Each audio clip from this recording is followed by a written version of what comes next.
कक्षा 10 गणित यूनिट 6 त्रिभुज पार्ट 3 पर बेस्ड कुछ न्यूमेरिकल्स को देखेंगे।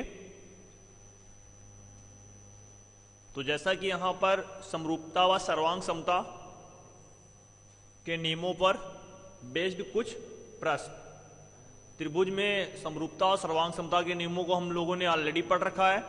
अब उन्हीं पर बेस्ड कुछ न्यूमेरिकल्स हैं, जिसमें कि फर्स्ट न्यूमेरिकल हम लोगों को दिया गया है कि समांतर चतुर्भुज ABCD की बढ़ाई गई भुजा AD पर स्थित एक बिंदु E है तथा BE भुजा CD को F से प्रतिच्छेद करती है। दर्शाइए कि त्रिभुज ABE, त्रिभुज CFB ये दोनों त्रिभुज समरूप है। क्योंकि ये जो साइन है हम लोगों ने इसके बारे में पढ़ रखा है कि समरूपता जब हमें प्रूव करनी पड़ती है उस कंडीशन में इस साइन का प्रयोग करते हैं। तो जैसा कि यहाँ पे बताया गया उसके अकॉर्डिंग हम लोग सबसे पहले फिगर को ड्रा करेंगे। तो समांतर चतुर्भुज ABCD, तो एक समांतर चतुर्भुज बनाएंगे। समांतर चतुर्भुज की पहचान होती है कि उसमें जो भुजाएं होती है वो पैरेलल होती है।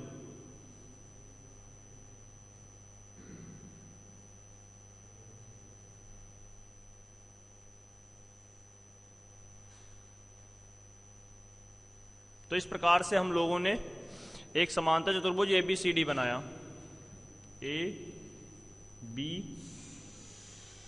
C और D। अब इसी में आगे बोला जा रहा है कि ABCD की बढ़ाई गई भुजा AD, यानी AD भुजा को हम आगे तक बढ़ाएंगे और उस AD भुजा पर एक पॉइंट E स्थित है। तो इसको हम आगे कुछ दूरी तक बढ़ाया और इस पर एक पॉइंट E रिप्रेजेंट किया।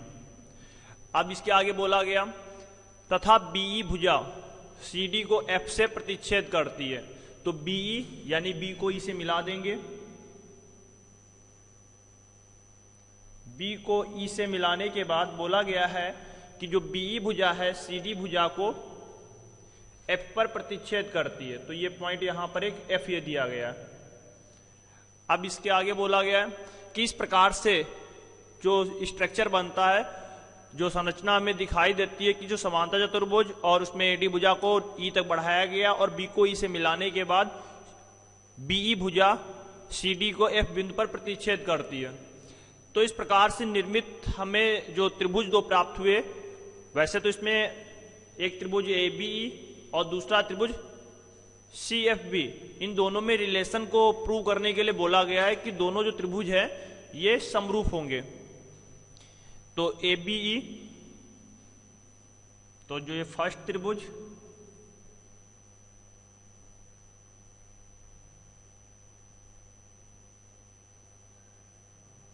तो ये त्रिभुज हो गया ABE और जो शेष बचा त्रिभुज BCF,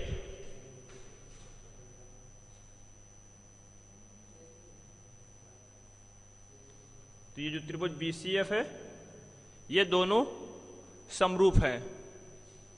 BCF बोलो या CFB बोलो, इससे त्रिभुज जो होगा उस पर कोई फर्क नहीं पड़ेगा। उसको हम BCF भी बोल सकते हैं, CFB भी बोल सकते हैं। अब इसको प्रूव करने के लिए कुछ कॉन्सेप्ट हम सबसे पहले समांतर चतुर्भुज के लेंगे। तो समांतर चतुर्भुज जब हम लोगों ने पढ़ा है तो उसमें जाना है कि समांतर चतुर्भुज की पहचान होती है कि उसकी आमने सामने की भुजाएं समांतर होती हैं और सम्मुख कोण जो होते हैं वो इक्वल होते हैं। तो सम्मुख कोण कहने का मतलब कि कोण A बराबर होगा कोण C के। इसी प्रकार से कोण D बराबर होगा कोण B के।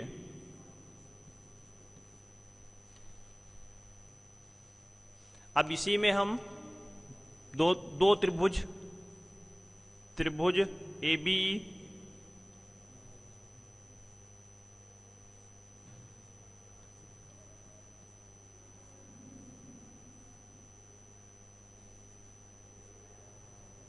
व त्रिभुज CFB में तुलना करने पर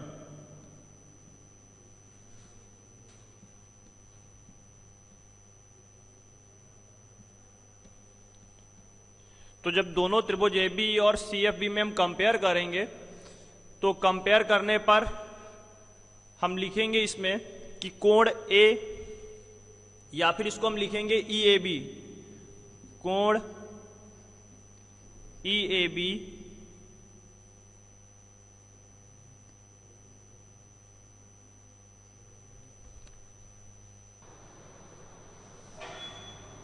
बराबर होगा कोण BCF। तो जिन दो त्रिभुजों में कंपेयर कर रहे हैं उसके अकॉर्डिंग अगर इसको हम कोण 1 रिप्रेजेंट करें और इसको हम कोण 2 रिप्रेजेंट करें तो हम लिख सकते हैं कोण 1 बराबर कोण 2, उसी को यहां पे लिखा गया। अब इसी के आगे कोण DFE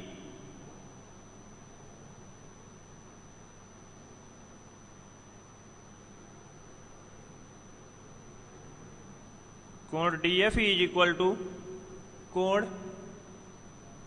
BFC, क्योंकि ये दोनों जो कोण अंतरित हो रहे हैं इसको नंबर 3 और नंबर 4 के द्वारा अगर रिप्रेजेंट करें तो कोण 3 बराबर कोण 4, और जो दोनों कोण ये होंगे ये शीर्षाभिमुख कोण बोले जाएंगे। शीर्षाभिमुख कोण वो कोण होते हैं जब दो रेखाएं एक दूसरे को प्रतिच्छेदित करती हैं तो उनके जो सम्मुख कोण होते हैं उनको हम शीर्षाभिमुख कोण बोलते हैं, जो कि आपस में इक्वल होते हैं। तो जैसा कि फिगर में इसमें दिखाया जा रहा है कि कोण 3 और कोण 4 ये दो प्रतिच्छेदित करने वाली रेखाओं BE और CD के बीच अंतरित कोण है, जिस कारण से इनको हम शीर्षाभिमुख कोण बोलेंगे और ये कोण आपस में इक्वल होंगे। अब इसी में BC भुजा AE भुजा के पैरेलल है। BE समांतर है भुजा BC, और अगर BE भुजा BC के समांतर हो, जैसा कि यहां पर इसमें हमें दिख रहा है कि AD को उसी चीज में बढ़ाया गया और AD BC के ऑलरेडी पहले से ही पैरेलल थी, तो अगर AD भुजा BC के पैरेलल ऑलरेडी पहले से दिया गया है और AD को सीध में ही बढ़ाया गया, तो इस कारण से जो AE भुजा होगी, यहाँ पे BE नहीं यहाँ पे AE होगा, तो जो AE भुजा होगी वो BC भुजा के समांतर हो जाएगी, जिस कारण से दो समांतर रेखाओं को BE एक तिर्यक रेखा है जो प्रतिच्छेदित कर रही है, तो इसके बीच बना हुआ कोण इसको हम कोण 5 और इसको कोण 6 के द्वारा अगर रिप्रेजेंट करें तो हम कह सकते हैं कोण 5 इज इक्वल टू कोण 6। तो यहां से प्राप्त डाटा के अकॉर्डिंग हम जिन दो त्रिभुजों में कंपेयर कर रहे हैं उसमें कोण A कोण C के बराबर, कोण AEB जो कोण 5 है ये बराबर है कोण FBC यानी कोण 6 के। और जिन दो त्रिभुजों में हम कंपैरिजन कर रहे हैं अगर उसमें हम दो कोणों को बराबर कर पा रहे हैं तो इसका मतलब है जो शेष बचा हुआ कोण होगा वो तीसरे त्रिभुज, जिन दो त्रिभुजों में कंपेयर कर रहे हैं उनमें बचे हुए शेष कोण भी आपस में बराबर हो जाएंगे। तो जिसके अकॉर्डिंग हम लिखेंगे इसको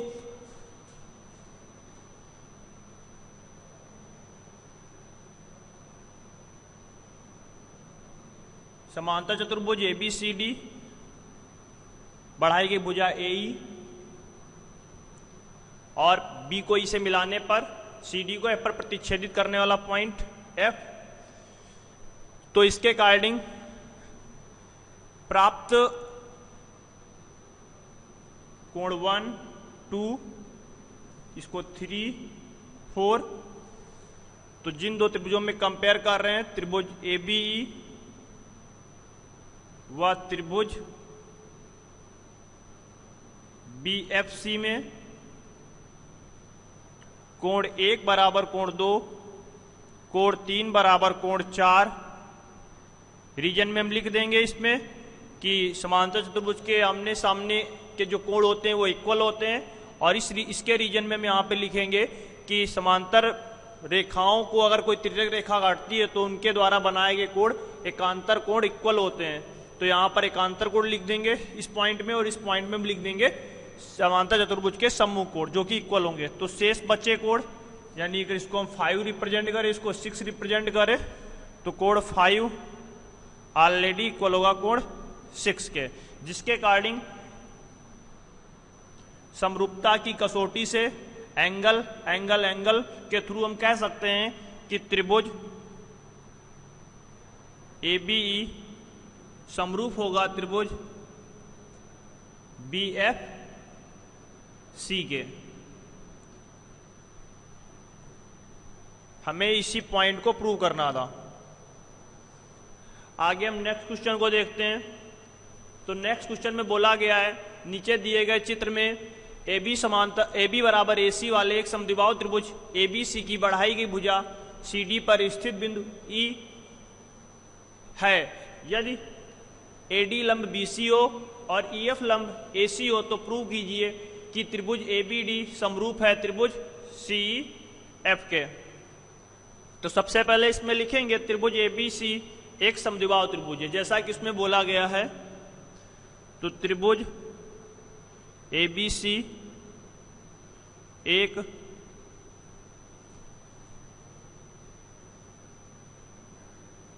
समद्विबाहु त्रिभुज है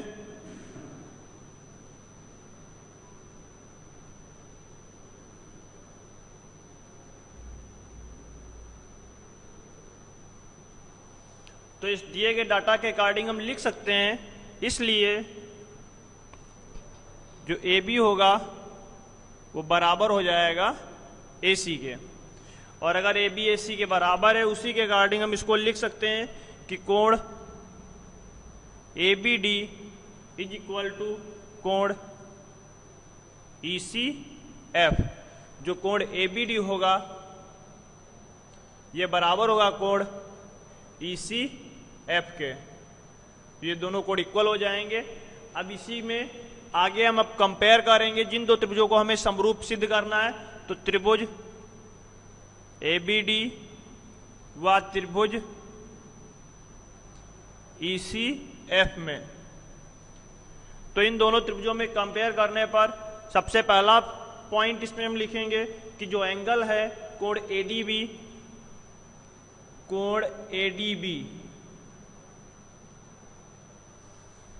तो कोण ADB इज इक्वल टू कोण EFC, जैसा कि फिगर में हमें दिखाया जा रहा है EFC।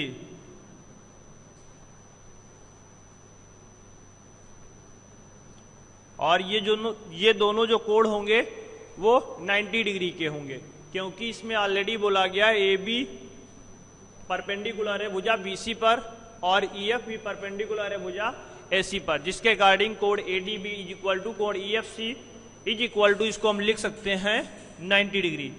ईच एंगल जो दोनों में हम कंपेरिजन कर रहे हैं वो 90 डिग्री के हैं। अब इसी के आगे BAD, क्योंकि हमने इसमें ऊपर ये भी सिद्ध कर रखा है कि जो BAD है वो बराबर है CEF के। ABD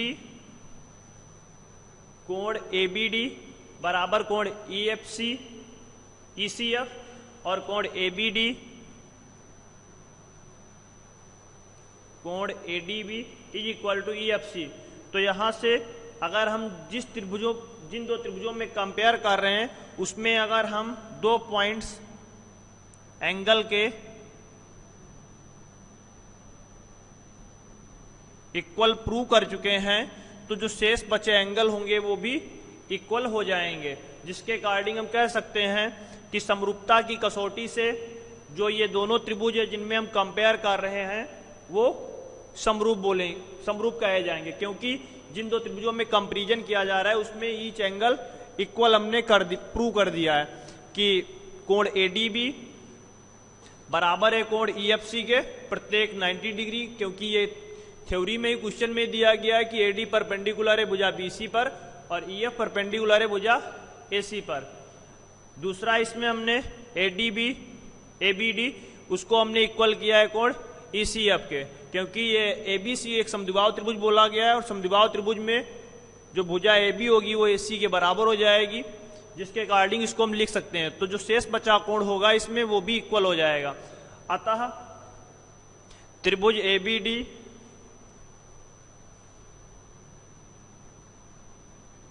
व त्रिभुज ECF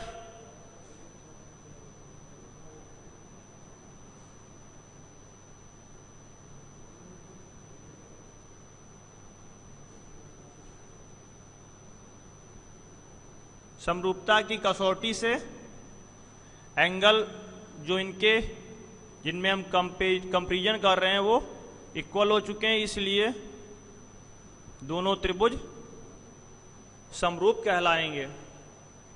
आगे हम नेक्स्ट क्वेश्चन को देखते हैं। तो नेक्स्ट क्वेश्चन में बोला जा रहा है कि एक त्रिभुज ABC की भुजाएं AB और BC तथा AD एक अन्य त्रिभुज PQR की क्रमशः भुजाओं PQ और QR तथा माध्यिका PM के समानुपाती है। यानी एक त्रिभुज ABC जिसकी भुजाएं AB और BC तथा AD एक अन्य त्रिभुज PQR क्रमशः PQ QR तथा माध्यिका PM। तो दोनों त्रिभुजों में एक त्रिभुज ABC की माध्यिका AD है, दूसरे त्रिभुज PQR की माध्यिका PM दी गई है। अब इसमें यह प्रूव करना है कि जो त्रिभुज ABC है वो समरूप है त्रिभुज PQR के। तो सबसे पहले त्रिभुज ABC में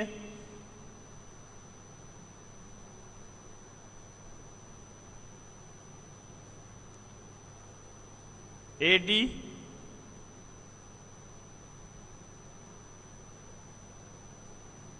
त्रिभुज की माध्यिका है,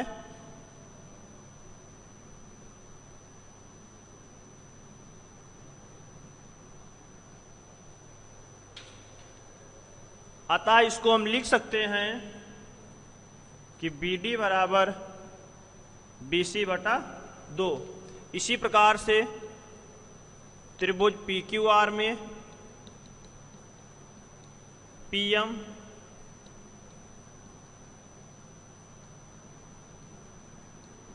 त्रिभुज की माध्यिका है,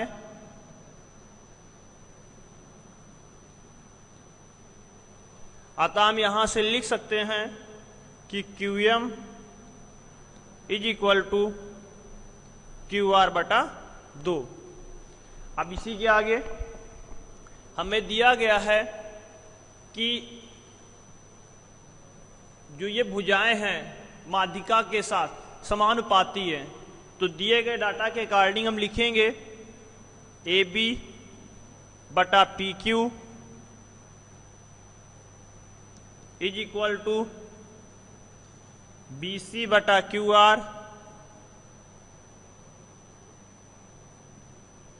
इज इक्वल टू AD बटा PM। तो समानुपातिकता प्रमेय की सहायता से ऑलरेडी क्वेश्चन में बोला गया है, जिसके अकॉर्डिंग हमने संगत भुजाओं का अनुपात यानी AB बटा PQ is equal to BC बटा QR is equal to AD बटा PM अप्लाई किया। अब इसी को आगे हम लिख सकते हैं AB बटा PQ is equal to BC को हम लिख सकते हैं half BC upon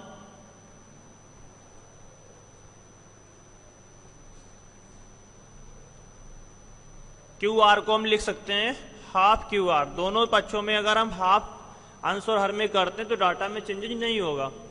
is equal to AD बटा PM।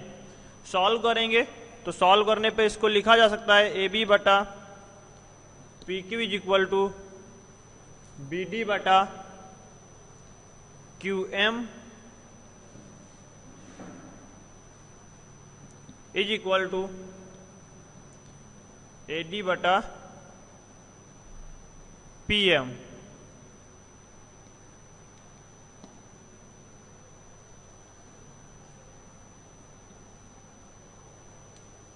अब प्राप्त रिलेशन के अकॉर्डिंग हम त्रिभुज एबीडी व त्रिभुज पीक्यूएम में तुलना करेंगे। तो जब इन दो त्रिभुजों में तुलना करते हैं तो हमने ऑलरेडी ये प्रूव कर रखा है, जिसके अकॉर्डिंग इसको लिखा जा सकता है ए बी बटा P Q is equal to B D बटा Q M is equal to A D बटा पी एम। इसको ऑलरेडी हमने प्रूव किया अभी। अतः अगर किसी त्रिभुज में भुजाएं समानुपातिक होती हैं तो जो वो त्रिभुज होते हैं जिनमें भुजाएं समानुपातिक होती हैं वो त्रिभुज समरूप त्रिभुज कहलाते हैं। क्योंकि हमने पढ़ा था कि एक त्रिभुज की भुजाएं दूसरे त्रिभुज की भुजाओं के साथ अगर समानुपाती हो, एक ही अनुपात में हो, तो उनके जो संगत कोण होते हैं वो इक्वल होते हैं, इसलिए दोनों त्रिभुज समरूप होते हैं। हम लोगों ने इस पॉइंट को पढ़ रखा है प्रमेय के थ्रू, जिसके अकॉर्डिंग हम लिख सकते हैं त्रिभुज एबीडी, यानी ये जो त्रिभुज हमें दिख रहा है एबीडी, ये समरूप होगा त्रिभुज पीक्यूएम के। ये दोनों त्रिभुज समरूप त्रिभुज हो जाएंगे। इसी में हम आगे लिख सकते हैं कि जो कोण है इसका संगत वाला वो बराबर हो जाएगा, यानी कि कोण एबीडी इज इक्वल टू कोण पीक्यूएम। अब त्रिभुज एबीसी व पीक्यूआर में कंपेयर करेंगे।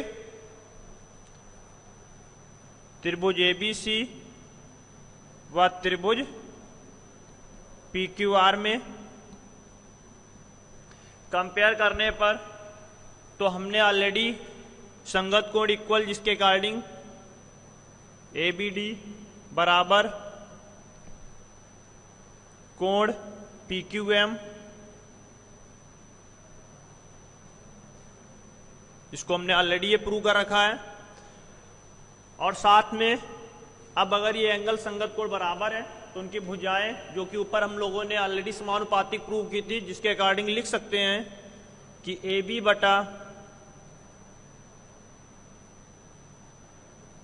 P Q is equal to B C बटा क्यू आर, बी सी बटा क्यू आर। अतः जिन दो त्रिभुजों में हम कंपैरिजन कर रहे हैं वो त्रिभुज कैसे होंगे? समरूप हो जाएंगे। तो त्रिभुज एबीसी समरूप होगा त्रिभुज पीक्यूआर के। तो जैसा कि क्वेश्चन में बोला जा रहा था कि एक त्रिभुज एबीसी की भुजाएं एबी और बीसी तथा एडी, एक अन्य त्रिभुज पीक्यूआर की क्रमशः भुजाओं पीक्यू क्यूआर तथा माध्यिका पीएम, और उसमें माध्यिका एडी है। तो अगर ये समानुपाती हो तो समानुपातिकता सिद्धांत से हमने थेल्स प्रमेय से इसको लिखा है बी बटा P Q is equal to B C बटा Q R is equal to माध्यिकाओं का अनुपात एडी बटा पीएम।